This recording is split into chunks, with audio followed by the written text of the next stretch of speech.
जय हिंद दोस्तों, स्वागत है आप सभी का एयर स्टडी क्लासेस में। दोस्तों, इस वीडियो में बात करेंगे यूपी ट्रिपल एस सी पेट 2021 के एक्सपेक्टेड कट ऑफ को लेकर। बहुत से अभ्यर्थी ये लगातार प्रश्न पूछ रहे हैं कि UP triple S C PET में कट ऑफ कैसे बनेगा और इसका कट ऑफ में नॉर्मलाइजेशन क्या होता है। जैसा कि अभी यूपी ट्रिपल एस सी के जो अध्यक्ष हैं उन्होंने कहा था कि हम जो कट ऑफ बनाएंगे लेखपाल परीक्षा के लिए वो नॉर्मलाइजेशन के आधार पे हम पेट का कट ऑफ जारी करेंगे। तो यहाँ पे जो पेट का कट ऑफ नॉर्मलाइजेशन के आधार पे बनेगा, ये नॉर्मलाइजेशन में किसको फ़ायदा मिल सकता है, इस पे हम बात करेंगे इस वीडियो में।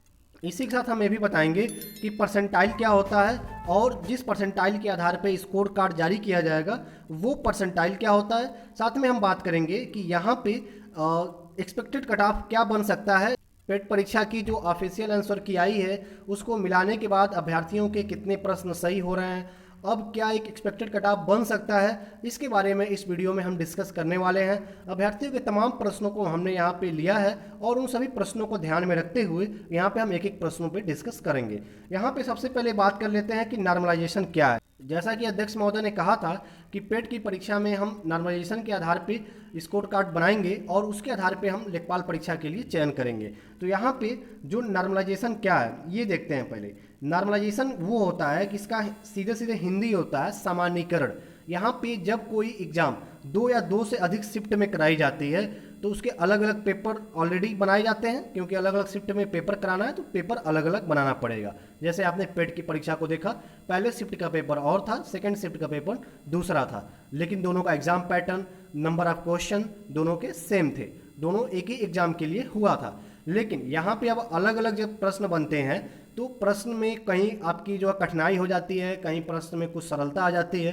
तो इसको देखते हुए अभ्यर्थियों में एक जो है डाउट रहता है कि हमारा पेपर जो है आसान था तो उनका पेपर कठिन था। तो इसको देखते हुए पहले से जो बड़ी परीक्षाएं होती थी उसमें नॉर्मलाइजेशन किया जाता था। अब वही system UP triple S C लेखपाल परीक्षा में भी लागू करने जा रहा है। अब ये जो नॉर्मलाइजेशन होगा ये क्या होगा, इसमें क्या किया जाएगा कि जो एक लेवल है उसको सामान्य बनाया जाएगा। दोनों एग्जाम के लेवल को एक सामान्य बना करके सामान्य लेवल पे अभ्यर्थियों का यहाँ पे सिलेक्शन किया जाएगा। तो ये जो सामान्य बनेगा इसमें किसको फ़ायदा हो सकता है, तो आपको बताया कि 2 शिफ्ट में आपकी पेपर हुई थी, शिफ्ट 1 और शिफ्ट 2 में ये पेपर आपकी कंडक्ट कराई गई थी। अब शिफ्ट 1 शिफ्ट 2 में जो पेपर हुआ था, आयोग का ऐसा मानना है कि शिफ्ट 1 का जो पेपर था वो शिफ्ट 2 की अपेक्षा थोड़ा सा कठिन था, उसका लेवल थोड़ा सा कठिन था, क्वेश्चन का जो लेवल था वो थोड़ा सा कठिन था, ये आयोग का मानना है। अब अभ्यर्थी क्या सोचते हैं वो कमेंट करके आप बताइएगा कि कौन से शिफ्ट का पेपर आपके देखने में, आपने एग्जाम दिया है, किस शिफ्ट का पेपर कठिन था, शिफ्ट 1 का कि शिफ्ट 2 का, ये आप कमेंट करके ज़रूर बताइए। आयोग का ये मानना है कि शिफ्ट 1 का जो पेपर था वो थोड़ा सा कठिन था अपेक्षाकृत शिफ्ट 2 के। तो यहाँ पे अगर शिफ्ट 2 के अपेक्षा पेपर शिफ्ट 1 का थोड़ा कठिन है तो शिफ्ट 1 का जो मार्क्स है, तो यहाँ पे जो शिफ्ट 1 के बच्चों का जो मार्क्स आएगा वो शिफ्ट 2 की अपेक्षा थोड़ा सा कम आएगा। ये आयोग के अनुसार है कि अगर शिफ्ट 1 का पेपर थोड़ा कठिन है तो शिफ्ट 2 के बच्चों के मार्क्स ऑलरेडी कुछ ज़्यादा होंगे। तो इनको सामान्य बनाने के लिए क्या किया जाएगा कि शिफ्ट 1 के बच्चों को यहाँ पे 2 से 2.5 नंबर का फ़ायदा हो सकता है, 2 से 2.5 अंक का यहाँ पे शिफ्ट 1 के बच्चों को फ़ायदा मिल सकता है शिफ्ट 2 के बच्चों की अपेक्षा। शिफ्ट 2 बच्चों का अगर नंबर कम नहीं होता तो शिफ्ट 1 के बच्चों का 1 से 1.5 नंबर बढ़ जाएगा। एक्चुअल में नॉर्मलाइजेशन का सिस्टम लागू कैसे होता है, इसका क्या आधार होता है, अभी तक किसी के समझ में नहीं आया है। जैसे आप क्रिकेट में डकवर्थ लुईस का नियम जानते हैं कि वो आज तक किसी को समझ में नहीं आता है जल्दी कि ये नियम कैसे लागू होता है, क्या इसका आधार बनाया जाता है। अभी तक ये नॉर्मलाइजेशन का सिस्टम किसी को समझ में नहीं आया है। ये जब भी कोई एग्जाम होता है तो जो एग्जाम को कंडक्ट कराने वाली संस्था होती है, जो बोर्ड होता है, जो आयोग होता है, वो डिसाइड कर लेता है कि कौन सा पेपर कठिन था, कौन सा पेपर शिफ्ट का आसान था, किसको थोड़ा जो है वरीयता मिलना चाहिए, किसके नंबर कुछ कटने चाहिए, किसके नंबर बढ़ाने चाहिए, क्या उसका आधार बनना चाहिए नंबर को जो है कम ज़्यादा करने का, उसको एक लेवल मिलाने का। ये सब कुछ जो है बोर्ड के ऊपर डिपेंड करता है। अब ये आयोग कैसा डिसाइड करता है, किस हिसाब से वो कौन सा नियम यहाँ पे लागू करता है, ये अभी कोई आपको क्लियर नहीं बता सकता है किसके नंबर कटेंगे, किसके नंबर बढ़ेंगे। लेकिन ये है कि यहाँ पे कुछ तो अंतर होगा। दोनों शिफ्ट के जो बच्चे हैं जिनके मार्क्स में थोड़ा सा यहाँ पे अंतर देखने के लिए मिलेगा, क्योंकि यहाँ पे आयोग ने स्पष्ट कर दिया है कि हम जो कट ऑफ बनाएंगे वो नॉर्मलाइजेशन के आधार पे हम बनाने वाले हैं। तो यहाँ पे थोड़ा सा आपको अंतर मिलेगा। अब आगे जो है इसमें कौन से शिफ्ट को ज़्यादा फायदा हो सकता है, कितने का ज़्यादा डिफरेंस देखने के लिए मिलेगा, कितने मार्क्स का, ये जब कट ऑफ जारी होगा, रिजल्ट आएगा, स्कोर कार्ड जारी हो जाएगा, उसके बाद ही ये क्लियर हो पाएगा। आयोग स्पष्ट भी करेगा कि यहाँ कौन सा नियम उसने लागू किया है, किस आधार पर उसने किया है, तो वो आयोग को बताना पड़ेगा। आगे बात कर लेते हैं कि लेखपाल परीक्षा में बैठने वाले अभ्यर्थी, लेखपाल परीक्षा में कौन कौन बैठेंगे, कितने अभ्यर्थी बैठेंगे। तो यहाँ पे आयोग ने, जो आयोग के अध्यक्ष हैं, उन्होंने कहा था कि लेखपाल की जो भी सीटें हैं उसमें एक सीट पे 15 गुना अभ्यर्थियों को हम पीटी परीक्षा से बुलाएंगे, इनको कॉल करेंगे। तो यहाँ पे अगर लेखपाल की 7,758 या 48, 7,700, यहाँ पे लेखपाल की 7,748 या 58 ऐसी सीटें आपकी हैं लेखपाल परीक्षा के लिए, जो आप इतने सीटों पे लेखपाल की परीक्षा होगी। अब इसको अगर हम ऑल ओवर 8,000 मानते हैं, यहाँ पे अगर हम इसको 8,000 पूरा मान लेते हैं ऑल ओवर, तो 8,000, एक सीट पे 15 गुना अभ्यर्थियों को पीटी में सेलेक्ट करने की बात हो रही है। तो अगर 8,000 सीट हैं तो 8,000 गुणे 15 आप कर देंगे तो 1,20,000 अभ्यर्थी यहाँ पे सेलेक्ट हो जाएंगे आपके पीटी परीक्षा से लेखपाल परीक्षा के लिए। अब ये जो 1,20,000 अभ्यर्थी सेलेक्ट होंगे, ये किस आधार पे होंगे? तो आयोग ने कहा है कि हम सभी बच्चों को, जितने लोगों ने पीईटी के एग्जाम को क्वालिफाई करेंगे, उनका एक मिनिमम हम क्वालिफाई मार्क्स रखेंगे। वो मिनिमम क्वालिफाई मार्क्स आपका 33% या 40% रखा जा सकता है। ये आयोग डिसाइड करेगा कि 33 या 40% कितना वो रखना चाहता है। इसके बाद से जब सब लोग इस नंबर पे पास हो जाएंगे मिनिमम मार्क्स पे, उसके बाद सबको एक स्कोर कार्ड जारी किया जाएगा। उस स्कोर कार्ड जारी करने के बाद परसेंटाइल के आधार पे, आयोग ने कहा था कि हम परसेंटाइल के आधार पे 1,20,000 लोगों को बुलाएंगे, एक सीट पे 15 गुना अभ्यर्थियों को बुलाएंगे परसेंटाइल के आधार पे। अब ये परसेंटाइल क्या होता है? तो परसेंटाइल जो है आयोग जो निकालता है, ये परसेंटाइल का एक फार्मूला होता है कि यहाँ पर आपका जो है 100 हो जाएगा और गुणे, अब यहाँ पे जितने मार्क्स आपके मिले हैं, जितने फाइनल स्कोर आपके हो रहे हैं पीटी एग्जाम में, उससे कम स्कोर पाने वाले कितने अभ्यर्थी हैं, उन अभ्यर्थियों की संख्या यहाँ पे प्रति 100 अभ्यर्थियों पर ये निकलता है परसेंटाइल।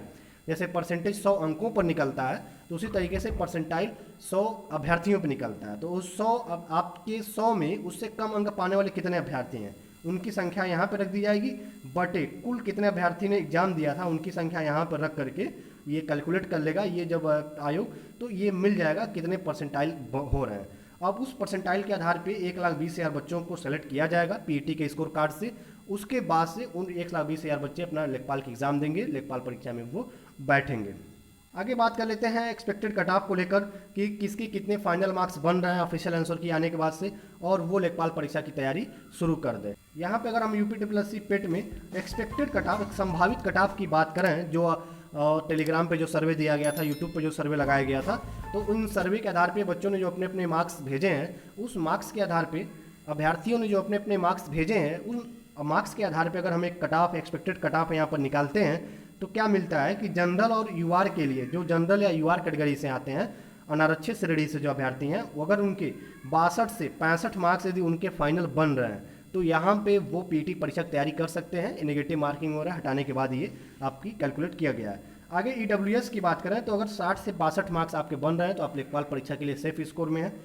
ओबीसी की बात करें तो 58 से 60 मार्क्स होने चाहिए। वहीं पर हम एससी की बात करें तो यहाँ पे 55 से 58 मार्क्स होना चाहिए। यहाँ पे अगर एसटी की बात करें तो 50 से 55 मार्क्स यहाँ पे होना चाहिए लेखपाल परीक्षा में बैठने के लिए। तो ये जो है एक सिक्योर अंक आपको बताया गया है। यहाँ से जो आपका कट ऑफ आएगा लेखपाल परीक्षा के लिए, वो कट ऑफ आपका यहाँ पे 1-2 नंबर ऊपर नीचे हो सकता है, क्योंकि एक्सपेक्टेड कट ऑफ है, बच्चों के ही जो आंकड़े दिए जाते हैं उसके आधार पे ये एक्सपेक्टेड कट ऑफ निकाला जाता है। तो जो फाइनल एक्सपेक्टेड कट ऑफ आएगा ऑफिशियल आयोग का, तो उसमें जो है 1-2 अंक कम ज़्यादा हो सकता है, ये एक स्वाभाविक है। लेकिन यहाँ पे जो आपको ज़्यादातर जो आपको एक देखने के लिए मिलेगा एक रेशियो, वो यही रेशियो देखने के लिए मिलेगा कि जनरल में अगर 62 से 65 मार्क्स बनते हैं तो आप लेखपाल परीक्षा के लिए सेफ हैं। अगर ईडब्ल्यूएस के लिए 60 से 62 मार्क्स हैं तो आप सेफ स्कोर में हैं। अगर ओबीसी 58 से 60 मार्क्स हैं, एससी के 55 से 58 है और एसटी के 50 से 55 है, तो ये सेफ स्कोर में है पीटी परीक्षा में। ये लेखपाल परीक्षा की तैयारी अभी से शुरू कर दें। बाकी अगर इससे कम भी किसी के मार्क्स हैं तो यहाँ पे मैं ये कहना चाहूँगा कि जितने लोग पीटी की एग्जाम दिए थे सभी लोग लेखपाल परीक्षा की तैयारी करना शुरू कर दीजिए। आपके जो भी मार्क्स हैं 40, 45, 58, 50, 55, 60, 65 जो भी मार्क्स हैं आपके, आप लेखपाल परीक्षा की तैयारी शुरू कर दीजिए। सभी लोग शुरू कर दें लेखपाल परीक्षा की तैयारी। इससे क्या होगा कि अभी जो फाइनल यूट्यूब पे बहुत से एक्सपेक्टेड कट ऑफ आपको दिखाए जा रहे हैं, वो एक्सपेक्टेड कट ऑफ ही फाइनल नहीं है, बल्कि जो आयोग का कट ऑफ आएगा, आपने जो एग्ज़ाम दिया है उसका जो फाइनल रिजल्ट आएगा वो आपके लिए जो है इम्पॉर्टेंट है। तो उसके लिए आप जो है तो वो देखने के बाद ही आप संतुष्ट होंगे कि आपके क्या रिजल्ट्स बन रहे हैं। तो इसके लिए वो देखने के बाद ही आप जो है फाइनल या सेटिस्फाई होंगे कि आपके क्या रिजल्ट बन रहे हैं। इसके पहले आप सभी लोग लेखपाल परीक्षा की तैयारी शुरू कर दीजिए, क्योंकि जब लेखपाल का नोटिफिकेशन आएगा तो नोटिफिकेशन आने के बहुत ही कम समय, लगभग आपकी 1 महीने के ही गैप में आपकी एग्ज़ाम करा ली जाएगी लेखपाल परीक्षा की, तो उसमें समय नहीं मिलेगा। तो अगर मान लीजिए आपका जो है सिलेक्शन हो जाता है पीईटी के बाद लेखपाल परीक्षा के लिए और आप पहले से तैयारी नहीं कर रहे हैं, तो आप बाद में जाकर के आप फंस सकते हैं। तो इसलिए बाद में जाकर के आपको समस्या हो सकती है तैयारी करने में। तो इसलिए आप पहले से अपनी तैयारी बनाए रखिए, आगे देखा जाएगा जब रिजल्ट आएगा फाइनल क्या कट ऑफ बनता है उसके अकॉर्डिंग बाद में अभ्यर्थी सेटिस्फाई हो जाते हैं भाई उनका हुआ कि नहीं हुआ, ये तो बात की बात है। लेकिन अभी सभी लोग लेखपाल की तैयारी शुरू कर दें। साथ में अगर आपको हम बताएं कि अगर आप तैयारी करते हैं लेखपाल परीक्षा की, तो ये तैयारी करना आपका व्यर्थ नहीं जाएगा। लेखपाल में नहीं तो आने वाली और भी जो विभाग में भर्तियां निकलने वाली हैं, जूनियर असिस्टेंट की भर्ती आने वाली है और भी तमाम भर्तियां आने वाली हैं अलग अलग विभागों में, तो उसमें आपको ज़रूर मौका मिलने वाला है। तो इसलिए आप अपनी तैयारी को अभी से बनाए रखिए, हर एक सब्जेक्ट को आप पढ़िए, अपनी तैयारी को जारी रखिए। आगे और भी जो अपडेट आएगा वो चैनल के माध्यम से आप तक पहुंचाई जाएगी। आशा करते हैं आपको ये जानकारी अच्छी लगी होगी। चैनल पे पहली बार है तो चैनल को सब्सक्राइब कर लीजिए, वीडियो को लाइक कर दोस्तों के साथ शेयर कर दीजिए। ऐसे ही और भी लेटेस्ट अपडेट हम आपके लिए लाते रहेंगे। जय हिंद, शुक्रिया।